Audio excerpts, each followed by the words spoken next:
There are more steam engines to be seen now on British rail lines than there have been for 20 years.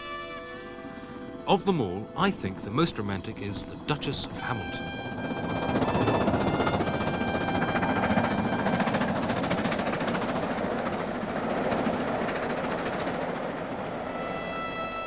And of all the lines in England still open, the toughest must be the Settle to Carlisle Railway.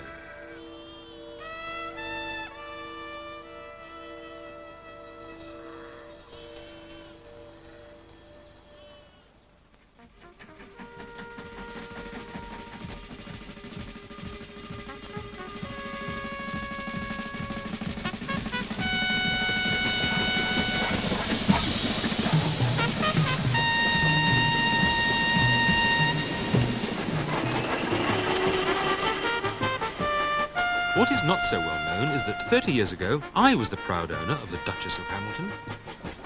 She was 9 inches long, weighed well over a pound, and kept falling off at the corners.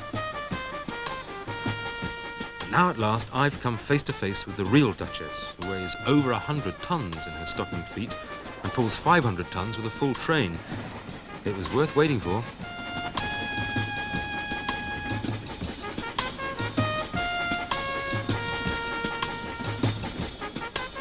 The Duchess lives at York in the National Railway Museum, but she sallies forth regularly to haul special trains over long distances. And for this she has to be prepared and fired up the day before by Pete the fireman and Kim the engineer, prepared with extra care if you're climbing the Settle Carlisle line.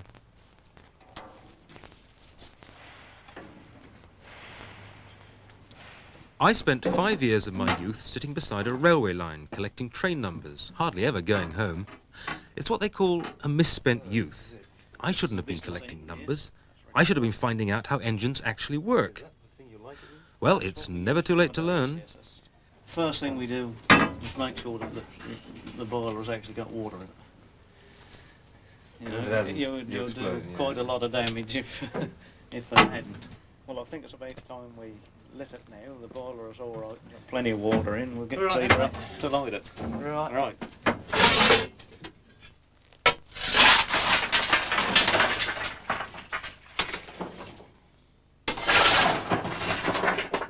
They're quite fussy about the kind of coal they use. Welsh coal's not bad, but Yorkshire's good and Nottinghamshire is quite good too. During the miners' strike, they found themselves using Polish coal. They didn't like it much.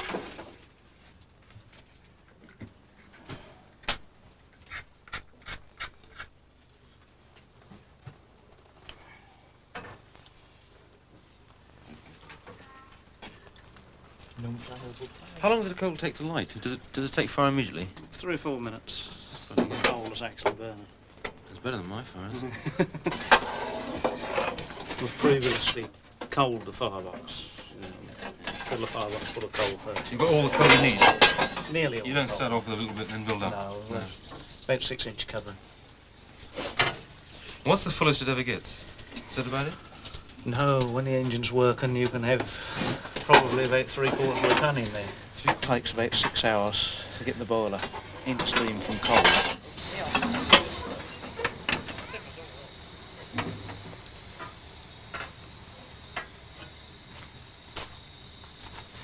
So, really, Kim, we're sitting under a huge boiler which is mounted on huge wheels. What I want to know is how does the steam get to the wheel? Well, the boiler, which is all that red mass, is full of water. And at the top, there's what we call the dome. And in there, there's the regulator valve or throttle valve. The steam then comes from that regulator valve through into the smoke box, which is this black mass at the front here. And that's then what we call superheated, which is the steam is then taken in tubes back through the fire tubes and heated even more to a higher temperature. This engine, when that's working hard, can get up to about 700 degrees Fahrenheit. Yeah. And then that came from the superheater and it comes down to the cylinders. And this particular locomotive's got 4 cylinders. There's one on either side and two hidden between the frames. This part here is the valve that lets the steam be admitted to one or the other side of the pistons, because this is a double acting engine, not like a car engine that's double acting. The piston is actually pulled and pushed, and this valve up here controls which side of the piston that steam's So got to go. all the power is in there. The power is all in the cylinders, yes. And just that little cylinder pushes this thing. Well, this and 3 other cylinders here. It's then transmitted through this crosshead, because that piston wouldn't be strong. It would bend if it hadn't got support from these bars, and then down to the connecting rod, into a rotary motion, down onto the crank, which is incorporated in the wheel. This is one that's actually driven by the cylinders. The other one is the leading one. And that's the one driven in front. by the inside cylinder? That's driven by the inside cylinders. See, and that's connected along... That's connected by a side rod, which connects all 6 driving wheels together, so that you've got better adhesion. And it really makes a difference? That makes a lot of difference. Yeah. If you had a single wheel, you wouldn't get half the... Or you wouldn't be Before the war, the London Midland Scottish Railway was lagging badly behind the other lines, with nothing nearly as powerful on their express routes as the Great Western Kings, so they tempted William Stanier, the wizard designer of the Great Western, to come over to them and create something fast and sleek. By 1938, he had come up with the goods, the Princess and Duchess classes. And it was in that year that the Duchess of Hamilton was born, at Crewe. All manner of smaller parts are made in the smithy. Nuts and bolts in all sizes and varieties, rivets by the tens of thousands. This is where the mysteries go in. A modern engine, such as 6207, has a big appetite for steam. Hence her large grate area of 45 square feet and her high amount of tubing. First to go in is the main steam pipe, through the center of which will later go the rod connecting the regulator handle to the valve.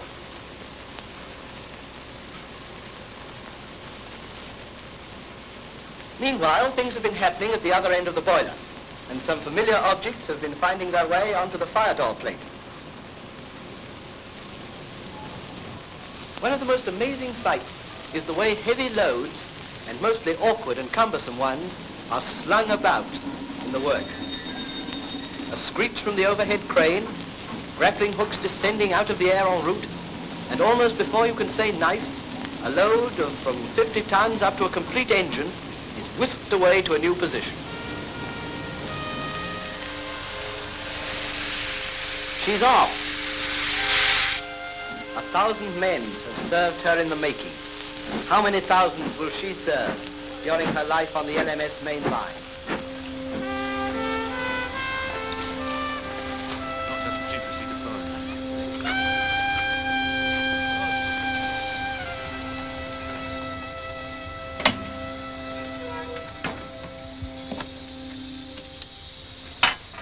Is this what they call a Pacific class? That's right, yeah. And that's something to do with the wheels, isn't it? I can never... Yeah, so you've got 4 carrying wheels at the front, then your big 6 driving wheels, and then 2 little carrying wheels. So it's not a Duchess class, or it is a Duchess class as well? Well, the proper term for them, the LMS called them Princess Coronations.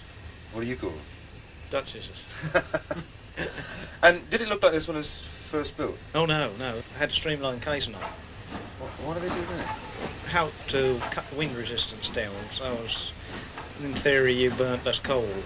They seem to have gone through a fashion for streamlining in the end of the 30s, and then they stopped doing it, so it couldn't have been that effective. Well, it was very difficult to keep the engine in good maintenance when you've got to get behind the casing every time to do daily jobs. Just before the war, there really was a mania for speed, for being the fastest steam engine on Earth, or for winning the transatlantic blue ribbon, and things were made to look that way as well, with the streamlining stripes even going down the carriages. Maybe it somehow helped to counteract the depression of the 1930s. Oddly enough, the streamlined look is back with us again today on British Rail's intercity trains. No sooner was the Duchess built than she was sent to America to appear at the New York World's Fair. The Americans had heard all about the Crack Express from London to Scotland, the Coronation Scot, and the Coronation engine was what they wanted. What they got was the Duchess. They changed the nameplates and the number. Isn't that what we call cheating? Well, yes, but that was done quite a bit with locos. to meet, well, American regulations, that had to be fitted with a headlight, plus they put a bell on it. Was that just for fun, or you don't have to have No, it? that was their regulation. Really? Yeah. Shipping the Coronation Scott engine at Southampton is quite a job, for it weighs 100 tons. Driver Bishop and fireman Carswell are there to see it put aboard. As the locomotive is lifted from the quayside by the ship's derrick, the vessel takes a heavy list, but rights herself again as it's swung over the hold.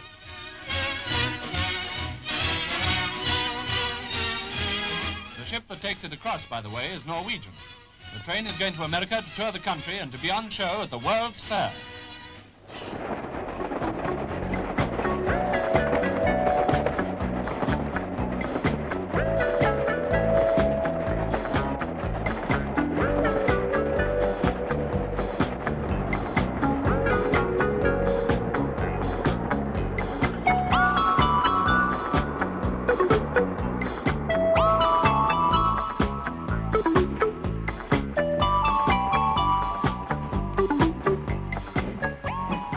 A month before the fair ended, the Second World War broke out, and the Duchess was stuck in America. And there she stayed, being seen by an amazing 3 million visitors, until 1942, when the LMS decided to risk bringing her back on a midwinter transatlantic convoy.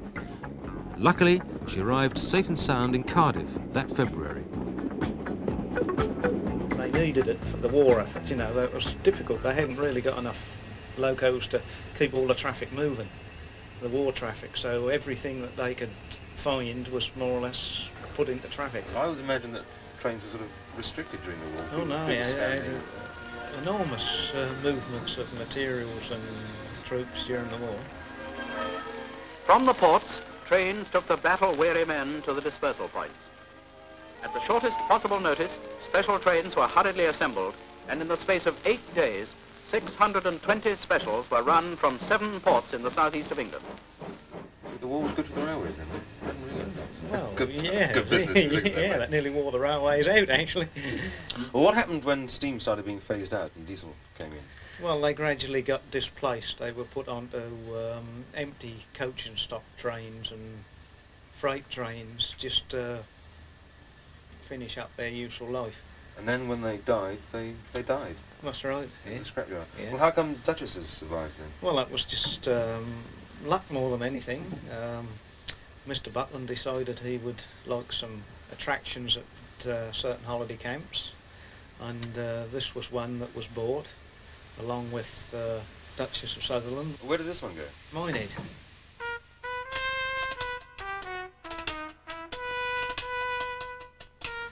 After quite a bit of time, somebody asked why are they in there and do Butland still want them? Wouldn't it be nice to have them in a museum? And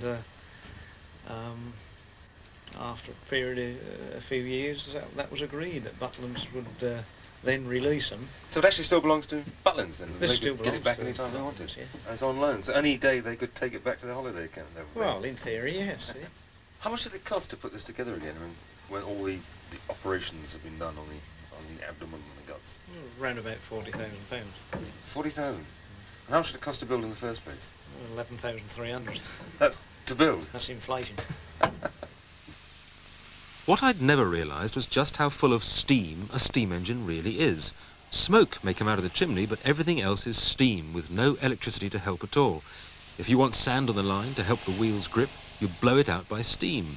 If you want more water in the boiler, you blow it in by steam. The Duchess has steam pipes the way we have blood vessels. Cut her, she'd bleed steam. Well, I think I understand how it all works now, except for one thing. How do you actually start it? Right, well, we'll show you, because we're now going to move off the shed in any case, so...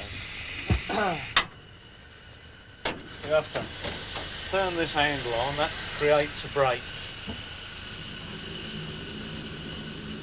So as you can get the brakes on. It's the first thing you have to make sure of. You can stop before you move. But, that's got to come around to 21 inches of mercury.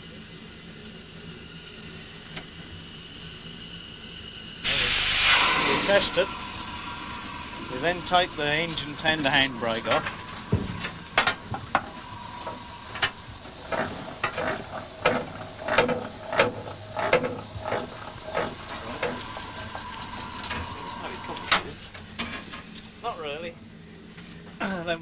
this lever to whichever direction we want to go.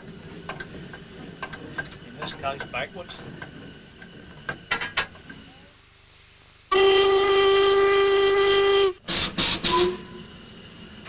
Then pull this lever and that will move. Magic, so it does.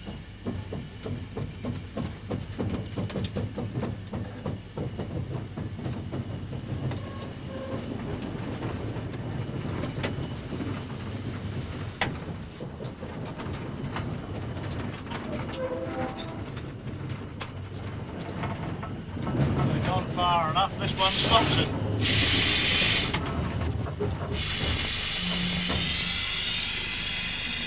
So, have you anything more to do before the run tomorrow? No, we're all ready for tomorrow now. Well, I'm sorry to hear that, because it means I have to get off. Right, bye. If anyone can be called a Duchess's best friend, it's Kim, who accompanies her everywhere with an oily rag, like a butler with a napkin.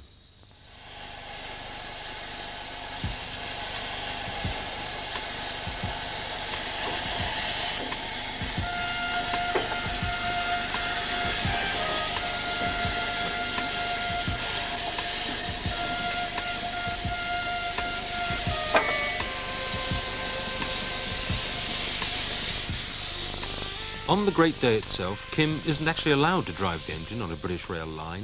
Only full-time British rail drivers can do that. Not that there are many people left in British Rail who still know how.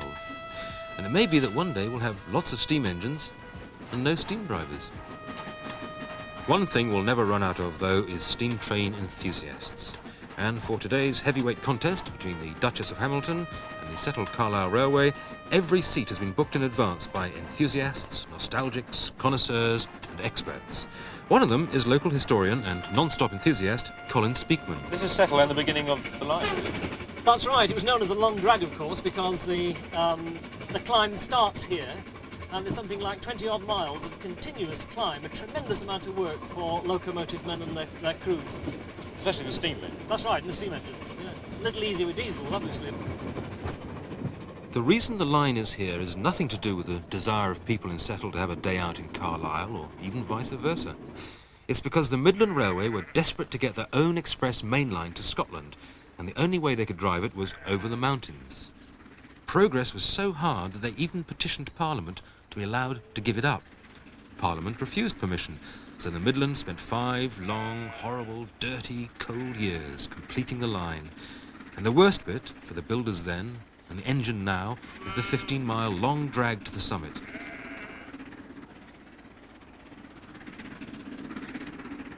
Nobody knows quite how powerful the Duchess is, because they've never been able to shovel coal in fast enough to get her up to full power. It's not the train which reaches 100% output, it's the firemen. Even 2 firemen wouldn't be enough.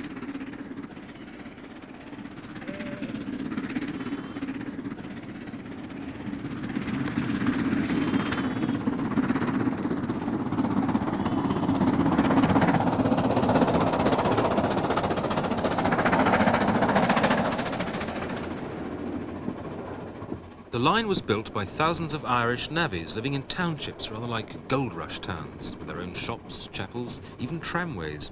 It's odd to think that the Romans were here for hundreds of years and left hardly anything behind except Hadrian's Wall. The Irish were here for just 5 and left great monuments behind, bridges, tunnels, viaducts. The greatest of all is the Ribblehead Viaduct, now crumbling so much that passage across it is restricted to one line in the middle. The rise and fall of the Irish Empire, indeed. People keep talking about Ribblehead Viaduct as if it was the big one. Is there something special about it? Well, again, it's a long and very colourful history. Initially, of course, they simply wanted to fill in Batty Moss Bog and run it across the top.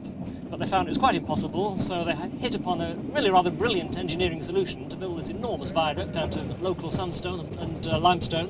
But inevitably, it's now suffering from wear and tear. It lasted well over a century. But it's going to be a major problem to maintain, and it could in fact be the great question mark over the future of this railway. You mean the whole line could exist, but there'll be a little gap in the middle? That's right. There's talk of stopping the trains at one end of the viaduct and, making people walk to the far end and continuing on the next train. We hope it won't happen.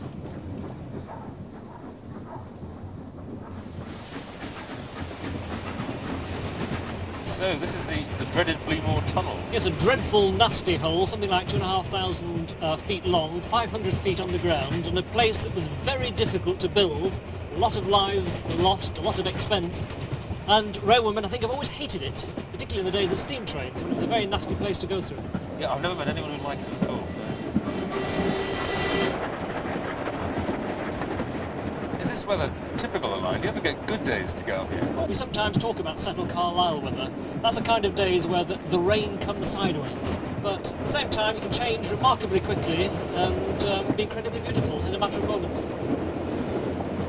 Very near the summit now. Something like 1,100 feet above sea level. That's high. We're at Dent Head, coming up to Dent Station, which in fact is the highest station on any railway line in certainly in England and Wales. And nowhere near Dent as far as I make out. 4.5 miles away, so it was quite a long walk when you arrived at Dent to walk between the station and the town. People have often asked the old story, you know, why was the station there? Because the railway line went there. What are those strange pillar-like things up there? Snow fences. One of the problems in this line, of course, is that the weather can create tremendous difficulties. There are stories of trains disappearing under snowdrift for something like 3 or 4 days before they can finally dig them out.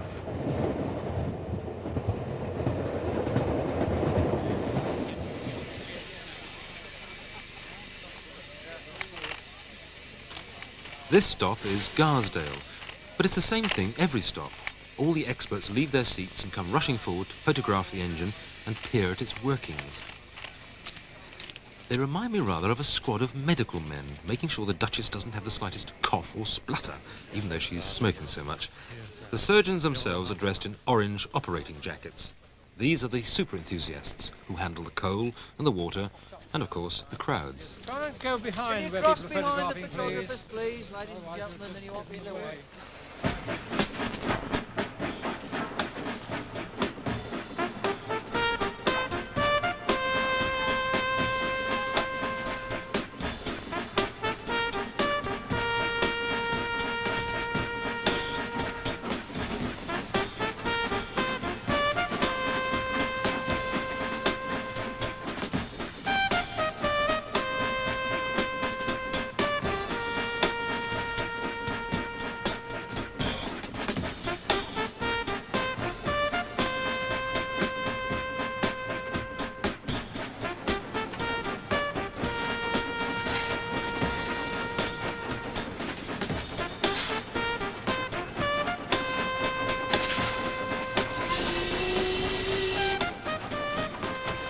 You get the impression, going through this beautiful but desolate countryside, that the builders of the line had only one place in mind, faraway Glasgow. What I wanted to know was how much the people who lived here got from the new railway. Quite a lot. Local farming, for example, benefited. The dairy industry, it became possible to get your milk collected and taken to the nearest railway station, for example Appleby, and taken even on overnight trains to London. Express dairies, Edenvale dairies, all developed dairy farming in the region. Is that where the yoghurt comes from? Originally, it gave a great stimulus to the local economy. Of course, we're not the only film crew out today. Almost everyone on the train seems to be producing and directing and shooting their own film. And at Appleby Station, the Duchess responds by putting on a special show for the cameras, as well as full sound effects for the microphones. Closing the settled Carlisle line could do serious damage to the Japanese photographic industry, not to mention wipe out the British anorak business.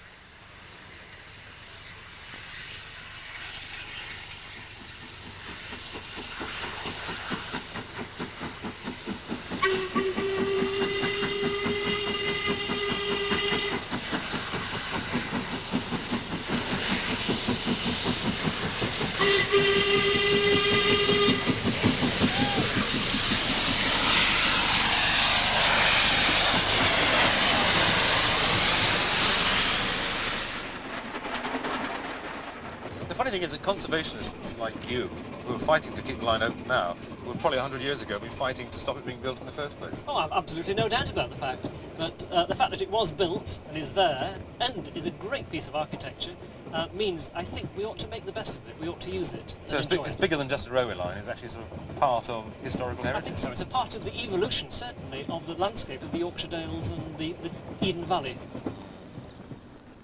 Somebody once said that the Settle to Carlisle line was nowt but scenery, and this is certainly true after Appleby, when the hills retreat into a watchful distance and the line slides quietly through the Eden Valley, a land flowing with milk and yoghurt.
After that back-breaking run up to the summit, it's a gentle jog to Carlisle, the border town where the Midland finally linked up with Scotland and that profitable line to Glasgow.